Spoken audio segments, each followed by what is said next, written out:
ভালোবাসি, ও আমারে ভালোবাসে। জড়াজড়ি হয়েছে, ধরা কিস করছে, মিথ্যা কথা বলবো না আমি। হাঁকও করছি আমরা, আমার ওরাই লাগবে, আমার মান সম্মানের বিষয় এখানে। যদি ও আমারে বিয়ে না করে আমি নিজে সুসাইড করব। যদি এমনও যদি ও বিয়ে আমারে না করে আমি নিজে সুসাইড করব। আমার বাসায় সুসাইড নোটও লেখা আছে, সুসাইড নোট ও দেখছে, আমার ফ্যামিলিও জানে।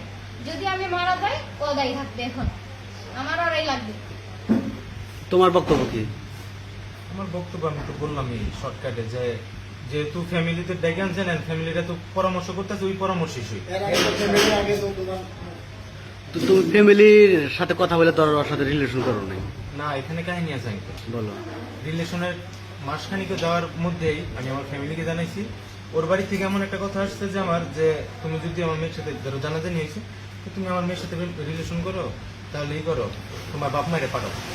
আমি আমার আম্মুরে পাঠাইছি, আমার কাকারে পাঠাইছি, মানে আম্মু আবার 2-3 লোক গেছে, মানে দেখা কথাবার্তা কইছে। আমার কথা এমন ছিল যে আমার বাপ মা যদি তোমার মেনে নেয় আমি বিয়ে করবো, আমার কোনো আপত্তি নেই। যেহেতু আপনারা বলছেন যে তোমার বাড়ি থেকে লোকজন পাঠাও, আমি লোকজন পাঠাইছি। তারপরে আমাদের এখন কি করবো, তুমি বিয়ে করবা না কি হ্যাঁ, করবো? এখন ওই যে গুরুজনের মানে আমার ফ্যামিলিরা যাবো ওইটাই।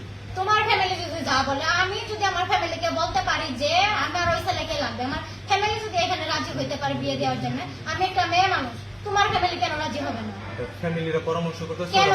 কারণ এখানে আমার একটা লাইফ, এখানে তুমি যদি আমার লাইফটা ধ্বংস করতেছো, তাহলে আমার